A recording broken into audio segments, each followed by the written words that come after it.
Hey everybody, it is a Cuban Yonko here today, and I just want to start off by just apologizing for doing my One Piece chapter manga review so late. I was out of town this weekend, so I just want to apologize for that. And secondly, I just want to give y'all a big shout out. Thank you to all my new subscribers. We're over 25 subscribers now. I know that's not a lot of subscribers, but I mean, it just means the world to me right now. Just that support. I just want to thank you all from the bottom of my heart. Next goal, let's try to get to 100 subscribers. Just again, thank y'all so much for your support. It means the world to me. I'm going to keep on trying to bring y'all the best content I possibly can. Doing this because it's my passion and just want to thank y'all. So let's go ahead and get started on the video. So One Piece chapter 970, Oden versus Kaido. Alright, so it starts off with the cover page. Vito and Bedge, they are just getting kissed on. I'm not sure what's going on in Dressrosa.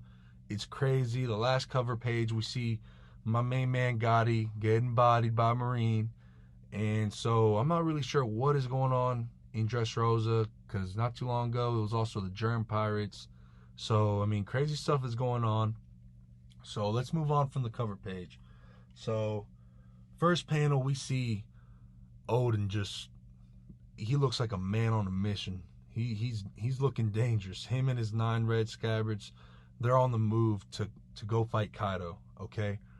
But then, on this first panel, we see an interesting little thing. We see Momonosuke reading a book about sword fighting.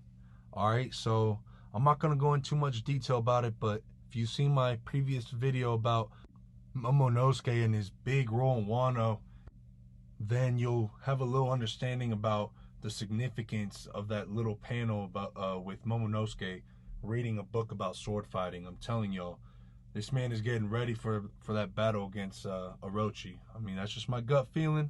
I know it's crazy and it's out there, but that's just my feeling. So let's move on. So now Oden is making his way to fight Kaido, right? But we see Kaido already pulling up, like he's already ready for the battle, like he knows what's about to go down. And it takes Oden by surprise. But Kaido tells him, like, perhaps I have a spy in your castle, and just starts laughing. So, I mean, that right there, I mean, we already know there was a traitor in Wano. So, I mean, it's not like the biggest shocker, right? But obviously for Oden, I mean, I'm sure he honestly kind of just blows it off. And he's just ready to duke it out. But on the next panel, Kaido says something extremely interesting. Kaido talks about if Oden would have just been down to fight when he first got into Wano, and he would have teamed up with Old Man Hyogoro, and all the samurais and Yakuza would have teamed up and fought against Kaido and his men, Kaido even said so himself, they would have been at a disadvantage. But, unfortunately, Oden was worried about his people. He wasn't trying to just have Wano just be completely destroyed. What is the point of fighting and taking that risk and you lose your whole country and all your people, you know? So, Oden wasn't trying to take that risk. And Kaido even talks about that and goes into more detail and tells Oden that he is soft just like Roger was and Whitebeard was. So, I mean, I found that kind of interesting, Kaido calling, you know, Roger and Whitebeard soft, especially since we know what goes on after, but around this chapter, but I digress. Let's move on. So, on the next panel, we see Lady Toki and Yasue, right? They're having a conversation. Now, I found this a little bit interesting. You remember a couple chapters back when Oden first came into Wano, right? And he's pissed off that Orochi threatened his family and Toki was injured on the leg by an arrow, right?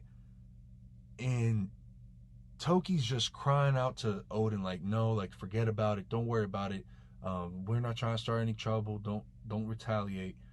So we see that side of Toki. And now we see Toki all chill after Yasue literally told Toki, like, you gotta prepare for the worst, like, this, like, Oden might not succeed in this battle. And Oden, her husband, is literally fighting for the whole entire country against a great army, and she's just kind of looking nonchalant. I found that pretty interesting. I thought it was kind of weird. I mean, I'm not saying Lady Toki's a traitor. I'm not going that far. But I just thought it was a little weird, a little observation that I made. So I thought that was interesting. Maybe it was just because Toki really knows what's going on, maybe, like being able to read into the future. So maybe she knows like Oden's gonna lose this battle, but that's okay. So Kaido might have won this fight, but he ain't win the war, kind of stuff. So I thought that was pretty interesting. So as Oden is just completely wrecking the beast pirates, right, as he should, we see one of the beast pirates about to snipe Oden. But then we see a kunai being thrown out of nowhere. And it turns out it's Shinobu. Okay? So real quick, I truly believe that Shinobu was the traitor. Okay? So I'm going to go ahead and hold this L. Because after this chapter, I truly believe that Shinobu is not the traitor. Okay? I mean, it just wouldn't make any sense. Why would Shinobu go ahead and save Oden at that moment if Oden would have died from that gunshot, right? So I mean, it wouldn't make much sense. And also just from the end of the chapter, how Oden just kind of, played it off like he didn't even know Shinobu, that she was just trying to assassinate him, just like Kaido and his pirates were. She had nothing to do with the 9 scabbards. So yeah, so I mean, I found that pretty interesting because, man, I tell you what, I sure did think Shinobu was a traitor. Her blaming Law and all that. I mean, that's just a classic, hey, that's a traitor, all right? I mean, they're playing the blame game and accusing other people of being a traitor, and she wasn't an official, 9 scabbards for Oden, right? So I just thought, that's a perfect character to be the traitor. But, like I said, I'm going to accept this L. Big L for me, all right? So let's move on from there, all right? Now we see my main man, Oden.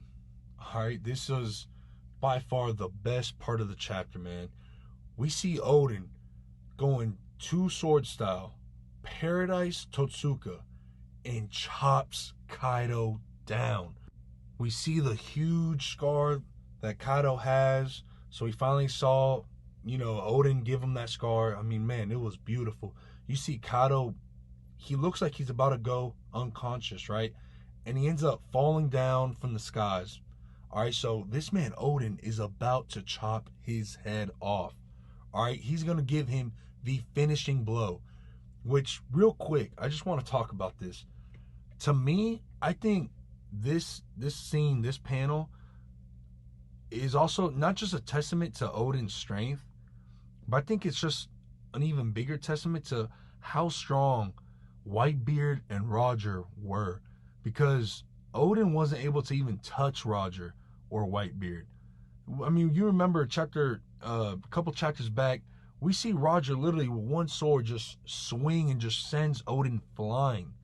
Alright, and now we see Oden take down a Yonko, Kaido, in his dragon form, and is about to finish this man. So, I mean, Whitebeard, Roger, they're truly elite of the Yonko. I mean, they're on a different level. I guess that's just the Pirate King level, and then Yonko is just a tier down from there. So, I mean, I didn't think the gap would be that big, but I guess it is because Kaido is a Yonko at this point in time, I would assume. So, I mean, he should be in his prime. So, I mean, Oden is a dog, man. But I also just feel like, Roger and Whitebeard, I mean, they deserve their respect because, I mean, Oden could even touch them. So, big respect to my man, Whitebeard and Roger, man. I mean, that just goes to show how powerful they truly were.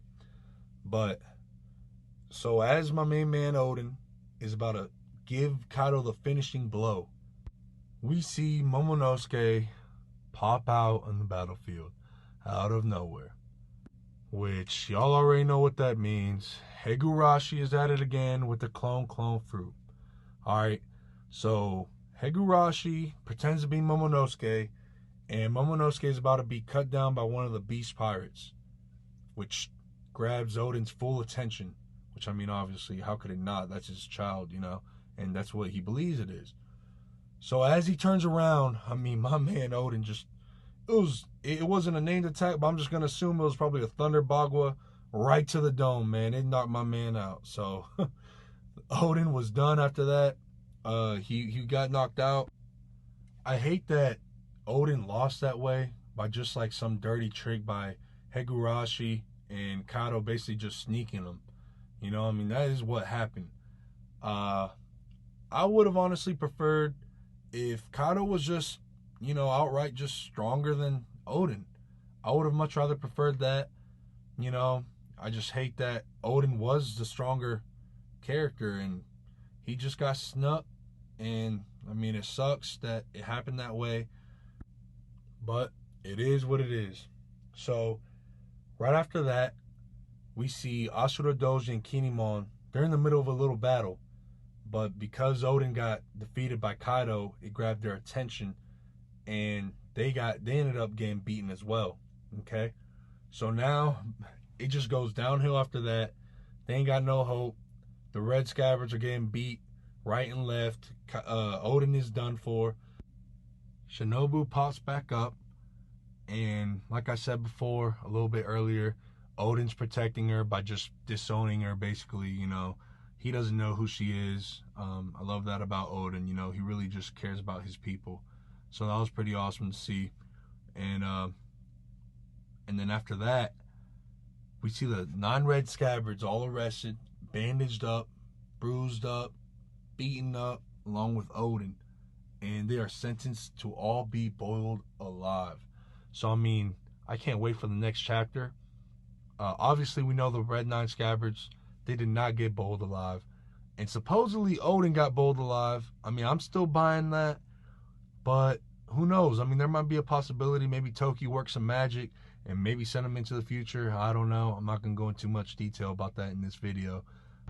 I'm just really excited to see what happens to the red 9 scabbards, how they escape the prison, what happens to Oden. Is it going to be Oden versus Kaido part 2? I mean, that'd be awesome to see. We'll see what Oda has planned. Unfortunately, we're on break next week, but we'll be ready for next Friday. So that's my One Piece chapter 970 review. I really hope y'all enjoyed it. If y'all have any comments, please leave your comments down below. Please tell me what you think about the chapter. What would you rate the chapter? What was your favorite, part of the chapter? And all that good stuff. I want to know what y'all think.